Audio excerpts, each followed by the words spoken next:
It's really difficult for me to emphasize how fucking long this took me.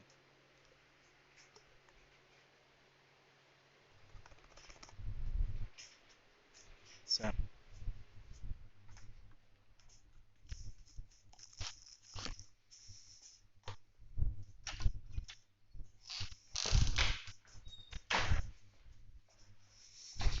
anyways, to explain it briefly, there's an algorithm that moves the unit spaces now because they're in base global.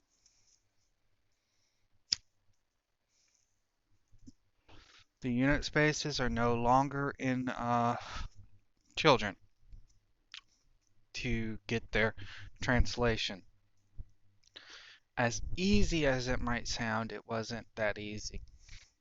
Because I knew for a fact I had to make an algorithm, but I'm a programmer, so I shouldn't be afraid of making algorithms. I should treat algorithms like basic algebra, which is what I did. Now, there are bugs, and I'm going to address those bugs. It's because I had to restart my code for the units themselves. But the captains are improved, unit movement is improved. There's a couple bugs I'm gonna have to solve for. When the unit space was a child, the the units would kick that child over to the right. It no longer does that. What happens now, because the unit space is no longer a child, it runs a process and it kicks itself over to the right. So when two units select a captain at the same time, they share a space. That bug I'm going to address and I'm going to fix. It's a small bug. It's not as big as the bug as you think it is. It's just 2 in the morning and I don't have the time and energy to do it right now. Frustratingly, it's harder to optimize on Android too because my screen for the computer is botched. Right, the resolution. So, like, I see half the screen, so I have to move the controls upwards to see the controls for it to work properly on Android. That's weird, but that's fine. Alright, so currently at the moment we can select to multiple captains. I'm going to show this. This is what you wanted. Um, and all I have to do is select a unit, it moves the unit space, and select a new captain. I can select a unit, it moves the unit space. Now, just for proof of concept, select a unit and it'll move to that last captain that I selected. It saves the information now because I got it to save information. So we can save information anytime you want to save any information in the process.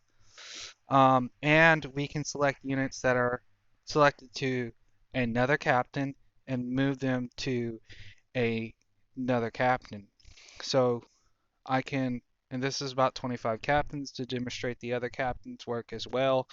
Any captain I can select on the field because it's ran on an algorithm, and that motherfucker took me some time to make. As much as you want to say, well, I mean, this is lazy or whatever, you might not be saying that, but this was a pain in the fucking ass. All right, so select units, select the captain. But now, I mean, algorithms are easy to me because I figured out how to do them. But figuring it out, there was no, like, I didn't go to do any, like, oh, easy algorithms thing. I had to, like, make my own. And then go to the next captain. So you can, and then again, to remind you, you can also move them from a captain, a different captain that it's selected to a new captain. Which is a minor thing in my opinion, but it eliminates, frustration with, well, I selected to the wrong captain. Okay, and now if you select a captain, only that one captain moves. Now some of those units moved out of the way. That is the bug. The bug is the bug is that while some of those units move out of the way, it's because they were sharing a space. That bug I can fix. I just have to make sure none of my units share a space. They're colliding with each other when you do the move and slide function. Move and slide functions based on collision, so they collide with each other, and then they're like, fuck. That's what's happening. All right. However, I can select different captains and move them in a different direction. And the other captains don't move. They do reset. And then the units will move, but that's because I didn't fix that other bug that I deleted that had fixed where the units only move with the captain. So I have to fix the bug where the units only move with the selected captain they're up to. That's easy because I already got the algorithm in place to select the units to a captain. And again, if you're like, well, my shit's fucked up, I can do it to where if there's a certain distance from the captain, I can select a unit and move him behind the captain in the correct row if I have to. And of course, remember when I had all the captains moving at the same time, I can make a general that basically does that same function. So there's 25 captains. They've all been algorithmically set so that the game doesn't crash. And that's really hard to do, but it wasn't that hard for me because I figured out that, well, if I have the same children as the unit spaces, then I'll never break it.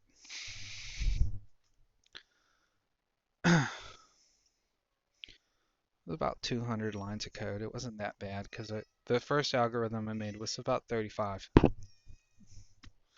lines of code. Oh, they didn't go to that captain. They went to a different captain. That's okay. That different captain was probably something I accidentally selected. I'm 100%. There it is. I'm 100% sure. So they work, and if you see that box, it's traveling along the position it's supposed to be in relative to the captain every 2 seconds. And that's because it's counting 25 times 0.22 every time, however long the process takes, it's counting that 25 times. So I can speed that process up, that's not a problem. But that shows you that it's no longer going to the center based on a local, it's going on based on a world.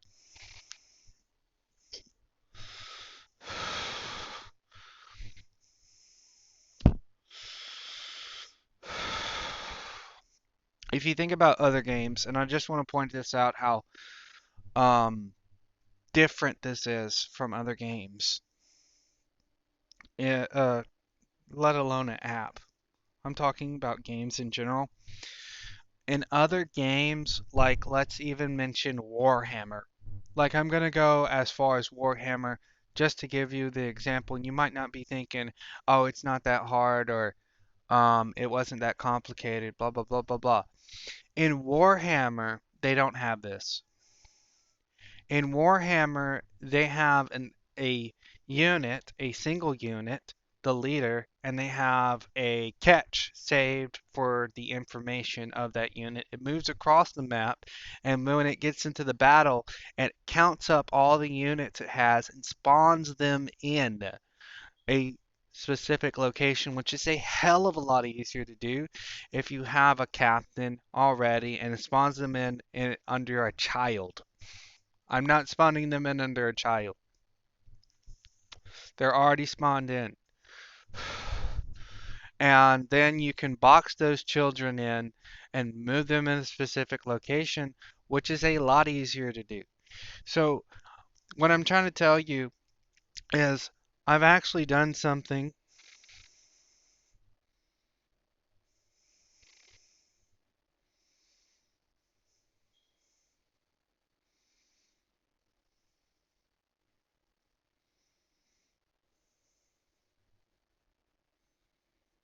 Oh, I'm still playing. Okay. I've actually done something where I've had them spawn in globally in your castle space, not as children. The captain's not a child of anything. And so all the units have free movement. Um, I can think of many other games, like apps, where this is not the case. In fact, in the highest quality Kingdom app I can think of, and I'm not bitching, I'm just pointing this out. The people are running along a path, and that's their path, and they have an exact path to go based on vector spaces, which is also really easy to do. So I'm just pointing it out, making an algorithm to move a unit to a place in translation, and it has to be based on a child, and it isn't a child, and that child has to have a world location, is a lot more difficult than many other games. I mean, it looks simple. I get it looks simple, but I'm talking about the basic functionality. In other words, to put it bluntly, the algorithm that I used, that I created by myself, can be used for a million different things. A million different things other than this. Not the, this is, then basically this is the start. So I'm gonna close with that sentiment, like literally, if you wanted me to um, find any child and attach to any child, I can do it. Or find any child, get the distance from any child based on another different node altogether, I can do it. And then in Unity, I could probably run the exact same fucking algorithm. Or in Unreal with C++. It's like it's a game-changing algorithm. It might not look game-changing, but it is. I'm not saying that just because I'm proud of my code. I'm saying that because I thought of the easiest route to take, and I thought of the hardest route to take, and I took the hardest route, which would give me the best results. Um, and that's the way I took it. I said, I can have 10 set captains, and I can get their translation and do a little bit of math to figure out where the units have to go. Or I can have captains spawning in.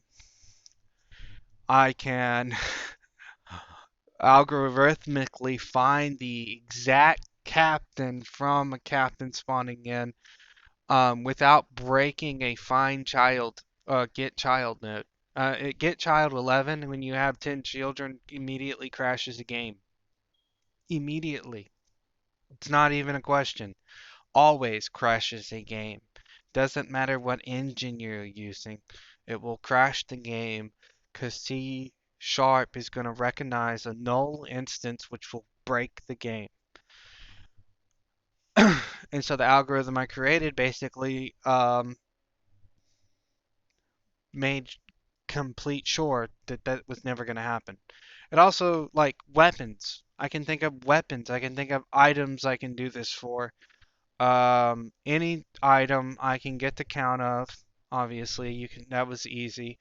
But I can actually get a specific item out of that specific list. In other words, you can have, like, I can think of many uses for the algorithm. Like, for instance, let's say you have tool, like we're playing Waddling Islands, and you have tool sets, and they take damage. In lots of games, a damaged item moves over to the right in a different category altogether.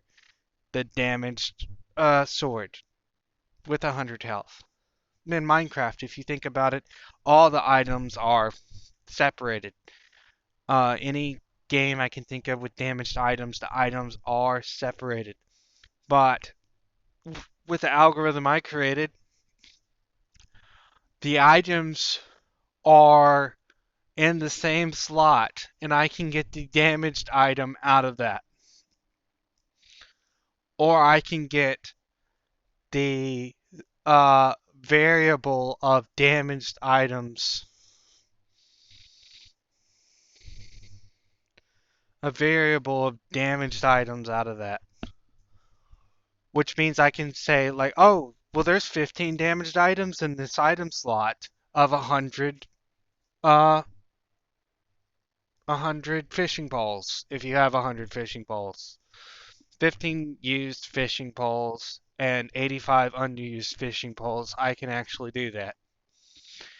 I can also, and it's not, it's like,